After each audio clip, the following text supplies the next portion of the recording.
All right, this is our next episode of True Wrestling Fans Discussions, continuing our Halloween Havoc review series. This is Halloween Havoc 1991. I'm your host, Mike. I'm Frank. Let's jump right into this, man. The October 27th, 1991, from Chattanooga, Tennessee. 900 on hand is capacity crowd, small arenas. That's what they did. Of course, WCW loved putting the taglines on their pay-per-view. So this one was an evening of terrifying destruction. Yeah. Well, if you're talking about your outcome of your matches, then yes, definitely this is terrifying destruction. Especially the opening match was definitely Opening match. The Chamber of Horrors. It definitely was the Chamber of Horrors, but for the wrong reasons. Exactly, and this was just like this was the Thunderdome renamed, because if anybody's Pretty much saw our 89 review or seen the pay-per-view, the Thunderdome and this Chamber of Horrors was the same. They put it in the opening match because the setup took so long. Oh yeah, they couldn't do it at the end because it would have had to pause the pay-per-view. So they said, okay, we'll do it as the opening match. That way we have all the time in the world before we go on air to set everything up. But did they change the match though? Because if you look on the poster, Oz is supposed to be in this match. One man gang who supposedly got fired because he didn't want to do a job to somebody before this, right? And then who's the other guy? I forget that was supposed to be in this match. He got Barry Windham. He gets taken out. He gets taken out in the beginning of the pay-per-view. Yeah, by a car door. Yeah, that was they showed that in the beginning with Bischoff outside, and they pulled up in the Mercedes. Okay. It would have been. I don't understand why Abdullah the Butcher. Abdullah, that crazy mother. I don't know why Oz was taken out of it. Nobody really knows, because he's on the card for later on, but it didn't make any sense. This is around the time I think he was Kevin Nash was getting they were going to repackage him again because this Oz gimmick wasn't working. So, I mean, the match, the people you had in it were really good, but the execution of this match and the how to win was trash. You had Sting, El Gigante, Giant Gonzalez for the people that were familiar in WWE, which they did more with him than Vince ever did, and the Steiner brothers versus Abdullah the Butcher. That boy is insane.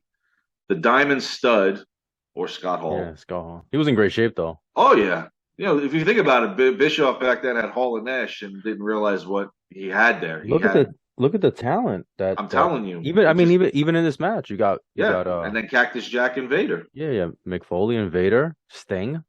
Mm-hmm. I mean, Razor, Scott Hall, whatever you want to call them. The Steiner brothers. I mean, this was an awesome match. This is like a War Games match to me. This should have been for all War Games. Yeah, but it was. Now, the stipulation to this match was you had to put your opponent in the chair and electrocute them. That doesn't. You're kidding me, right? The match itself was pretty good. They had a guy in a mask in one of the coffins. They had 4 coffins around the sides. The weapons. I mean, the beatdown was fun to watch. But, I mean, at the end, Abdullah happens to fall into the chair, and Cactus Jack, thinking that I believe it was Sting, hits the electrocution thing, electrocutes his own partner, supposedly, and Sting's team wins. And what's funny is the ring catches on fire. Yeah, I saw that. Now, if some people didn't realize, they had poured lighter fluid in certain parts of the match, of the mat, rather, because you could see when they put it out, the stain, that it was only supposed to burn in that one spot. That was really bad. And they had the rougher eye camera. And Nick Patrick kept that throughout the entire night. Yeah. I just thought he was finally special. The bicycle helmet with the little camera on it. I don't understand. They were trying something new. Well, Jim Herd, I believe, was still running things at this point. I think he was.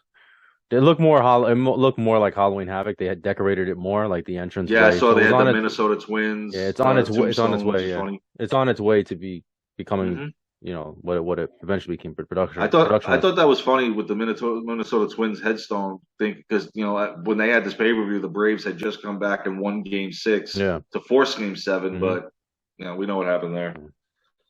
So our next match kind of put me to sleep a little bit. It was Big Josh and a guy that they were actually high on in 1991, but then they just lost all faith in him. PN News versus the Creatures, and that's who the Creatures That's who PN News. That's who supposedly one man gang refused the job to, and they fired him supposedly. So I don't know. so I guess Well, they were pretty high on him then. they were, and then all of Yeah. a sudden, just like that, it was over for him. They took on the team of the Creatures, who was actually Joey Maggs and Johnny Rich. I know Joey Maggs they had used a couple of times. I didn't know who the other guy was. Maybe some people know if they followed it back then. This was a 5 minute, 16-second match. I there was no I don't know. I didn't care for it. I know Pia News did his splash to get the Yeah. victory.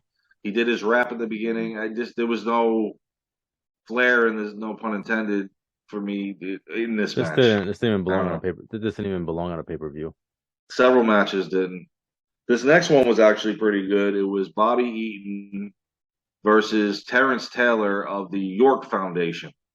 They had that thing. You meant that's the group that broke up the Rock and Yeah. Roll Express. This is Bobby Eaton And solo. this match was actually pretty good. Yeah, Bobby Eaton this solo was him now. going solo. Stan Lane was gone and Cornette was gone.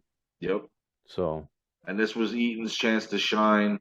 And he did until he went into I believe he went to the Dangerous Alliance later on. But this was him, former television champion. This was him showing what he could do singles competition. And he did. He was a pretty good singles wrestler. yeah, he wasn't bad.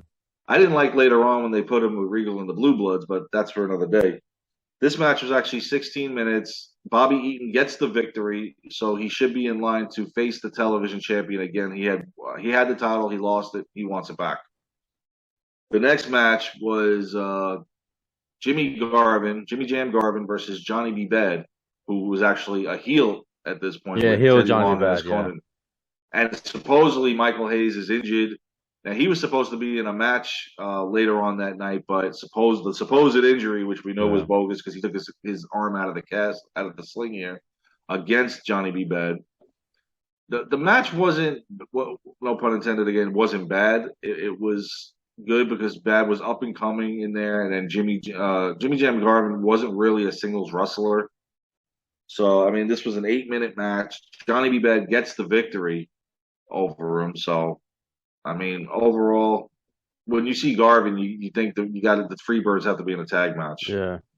So the next match was actually interesting. I liked it. It was Stunning Steve Austin with Lady Blossom at ringside defending the television championship against Dustin Rhodes. Mm-hmm. It's funny to see that in 7 years I would be seeing Austin stun Goldust Yeah. or Rhodes into a porta potty. That's every time I see these two fight, I think of that just pops in my head. And this is weird because you see Austin with the long hair. You know, it's just weird seeing him like this, Yeah, knowing no, what's knowing coming in the future. what he eventually Exactly. becomes, you know. But these two always wrestled a great match. Dustin Rhodes Yeah. was always good. He was very underrated in WCW. Like Oh, I've he was said a it very many good wrestler. times. He Yeah. should have been considered for the world championship. If not putting the belt on him, at least putting him in a title match. But he never got as far as he only got as far as the US title. This match actually ended in a draw. It went the full time limit, 15 This minutes. is like TV title matches TV usually title, did this. Yeah. But they were normally 10 minutes going forward. Right. Which made no sense. Yeah. This is cool to see Austin when Austin was young. He could still wrestle because this is before all those neck injuries.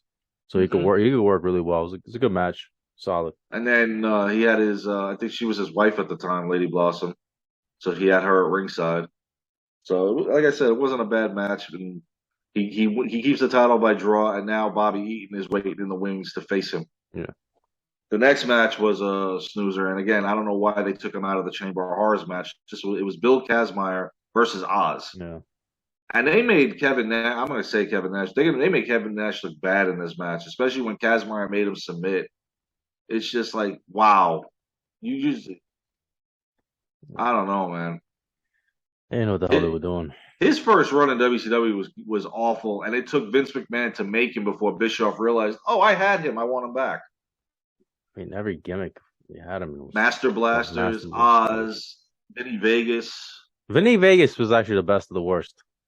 The best of the worst. You know, like as far as gimmicks were concerned. Yeah, he's out there rolling the dice in the ring. Yeah. I mean, oh man, no, I'm sure he was. No wonder why he was happy when he got the call from Sean. Yeah. But anyway, it was a 4 minute match. Kazmaier gets the win by submission, and that one was just I don't know. I didn't like it. Stinker. Now, the next match is where Michael Hayes was supposed to wrestle. It was supposed to be Michael P.S. Hayes versus Van Hammer, but since Hayes had the alleged injury, they put Pretty Boy Doug Summers in there. What happened? One of the Armstrongs wasn't available? I mean, come on. This match was a joke. Van Hammer, to me, I never hopped on the bandwagon of Van Hammer. I didn't see what they apparently saw in him. It's just, I don't know. It was a minute, 13-second match. He crushes this guy, obviously, because he's a jobber. If we didn't get the match we were supposed to get, then just take the match off the card. I mean, you already had 11 matches on this card. So now our next match I really enjoyed because this was the inaugural light heavyweight championship. It was Flying Brian Pillman versus Richard Morton, formerly of the Rock and Roll Express. I don't know why they're the only ones that broke that team up. I'll keep saying this. They didn't know what they were doing. I mean, damn, Jim Herd. Shit. Now, this match was actually pretty good because Ricky Morton, whatever, he could wrestle singles, tag team, it didn't matter. And Flying Brian was definitely on the radar back then. It's just a shame he didn't go any further than the tag team division. Even when the Hollywood Blondes broke up, they still didn't do anything with him. So this was an all-out. I really enjoyed it. High flying. Pillman gets the victory over Morton, becomes the inaugural champion. Holds it until eventually Jushin Thunder Liger gets there, and that's when Pillman flipped and turned heel at that point. But it was good to see him as the inaugural champion here. At least he got a championship. Sure, no.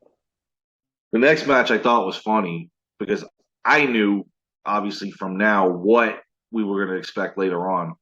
Tom Zank, the Z-Man, versus the Halloween Phantom.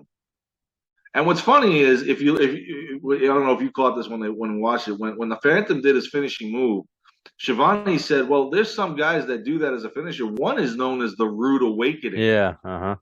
And I'm like, all right, good way to give it up there, Tony. It was a big mystery who was back then. It was. Now, if you look at the mask and look at the face, you go, oh, we know who it is. And it was cool. I mean, it was a squash match, minute 27. And we'll later on, after the main event, we'll find out who the Phantom was and what their purpose is in WCW. Our next match, we're still going here, ladies and gentlemen. It was for the WCW tag team titles. The Enforcers, Arn Anderson and Larry Zbyszko, versus the Patriots, who were the WCW United States Tag Team Champions, Todd Champion and Firebreaker Chip. Yeah. The living legend, Larry Zbyszko, in this match. Yeah, I didn't see any legendary moves by him in here. I saw Arn Anderson doing all the work, but I didn't see Zbyszko doing much in the legend department.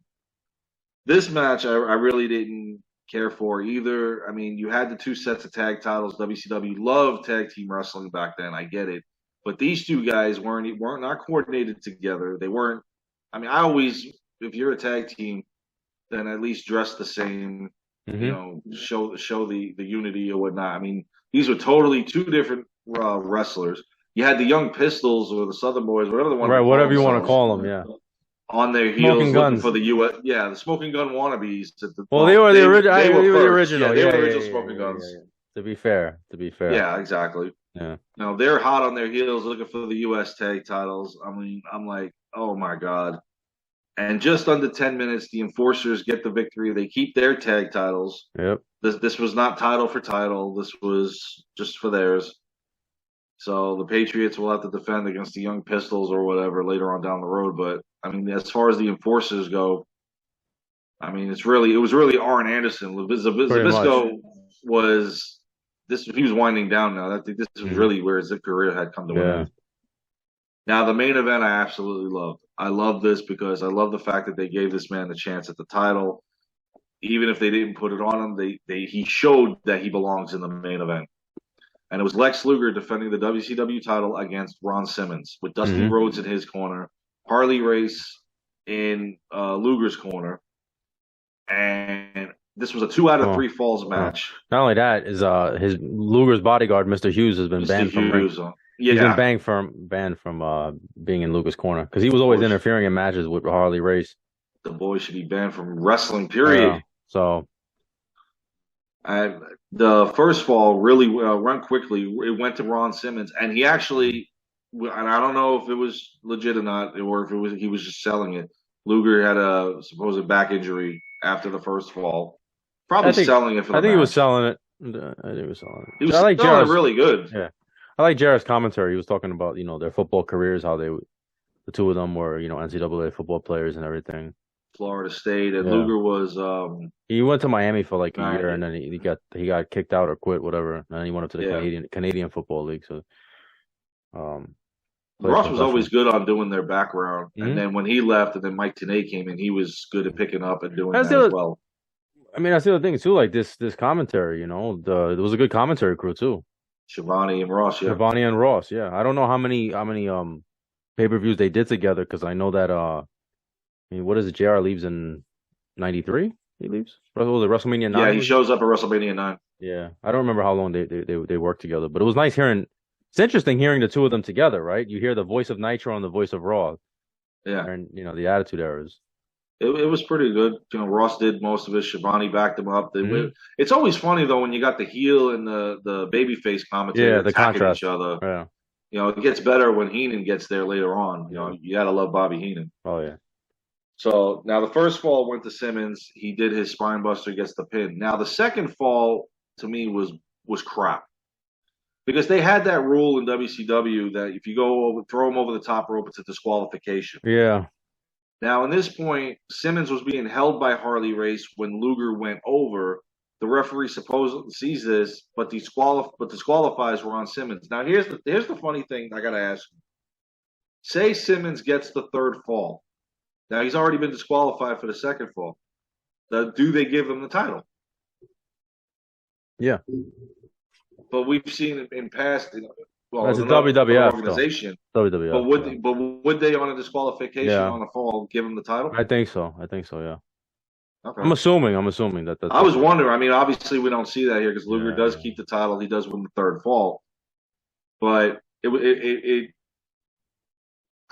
was pondering in my head, wondering, okay, if he got disqualified, if he got the third fall, would he get the championship? I Because think he I've still seen will. this elsewhere. Okay, I would hope so because he did win the fall, despite how it was. The stipulations are Right. a little different in this, but Luger does keep the championship in this one. But I think this was more of, okay, let's put Ron Simmons in the main event. Let's see what he could do. And man, did he shine. Yeah, definitely. It was a good match.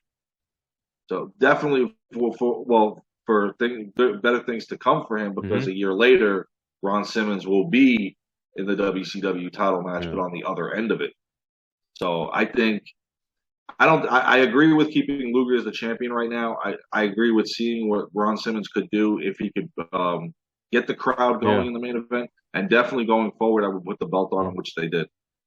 So I mean, the main event was pretty good. I'm not going to say the last two matches were good, but the last match and the one before the tag match, the Brian Pillman match, those were the two Yeah. really good Yeah. matches on this card. Pretty much. Chamber of Horrors was supposed to steal the show, but it was just an Ultimate Stinkfest. Not quite. I'm Yeah. sorry. Just because of that stipulation at the end where you have to electrocute them. Hmm. If you have a War Games type match where they're beating the hell out of each other and you got to get a pin or submission, then it's a different story. Right. But, Yeah. but Then you I had the mean, big. overall, You had the not big. bad. You have the big reveal. Oh yeah, right after this match, you get Paulie Dangerously comes out. He's talking about how he's suspended from commentary, how he's too controversial, and then he comes out with Medusa, Yeah. and he reveals who the Phantom is, and it's Ravishing Recruit, and he's there for one reason, for the United States champion Sting. Yep. So that was setting things up going forward. And Rude had been out of the mainstream for a little while. He had been Almost a wrestling in the year. independent. Yeah, but he had Yeah, still been independence. wrestling independents. But he had been out for a year. Yeah, he left WWF in right before Survivor Series, Survivor Series, yeah. It was 1990, like right the end of before. October, right before. Yeah. Because he was listed as one of the in Hmm. one of the matches, yeah. Yeah. Which is a shame because I always said it was. I think it was because of Hogan. Rude was never going to get his chance with Hogan there, so he No, went off somewhere else. Well, at that point, I don't think it was necessarily because of Hogan, because Warrior was the champion at the time. I think they just didn't want to put the title on Rude for whatever reason. They were running with Warrior, but maybe it was a combination of maybe it had started with Hogan, and then later on, they're still refusing to put the title on him. So he had enough. But it was good to see him back. Oh You yeah, know, he looked in great shape. hmm And his run from 91 to 94 was impressive. It's it's just a shame underrated. that it, It's very underrated. Yeah, yes, it still was. Because remember, we've talked about it how he's not listed as a world champion when in fact he as a won the form, title. right? He's listed as the international champion. Yeah, Yeah, which is to me which is BS. bull. Is BS. And one of his greatest matches he had was the Iron Man match against Ricky Steamboat. Yeah, yeah. So he had So some great matches in yeah, WCW. unfortunately, he starts to get banged up in Yeah, his 2010, and back and everything, and he has to relinquish the it gets title. worse It later on. gets crazy. Got to Yeah, it retire. does. It's a shame. But yeah. But overall, like you said, this paper was okay. Well, I don't think it was that great, but It wasn't an all-star one, but I no, mean, it was better than the year before. I don't know. That's it's not I'm not even saying much, sure. but I think it's on even with 90. I don't know. Sting and Vicious was better than. I don't think that was better than Luger No, it Simmons though. wasn't a better match. It The wasn't a main better events match. that was better than that, but Yeah, yeah, overall, yeah. maybe the earlier card Right, could right. have Yeah, yeah. topped it. The Steiner Okay. Brothers match was Oh yeah, tremendous. yeah. So it's yeah, I could see that. All right, well, you guys let us know what you think about this Halloween Havoc, and make sure to like, comment, and subscribe. We'll see you guys soon. Take care.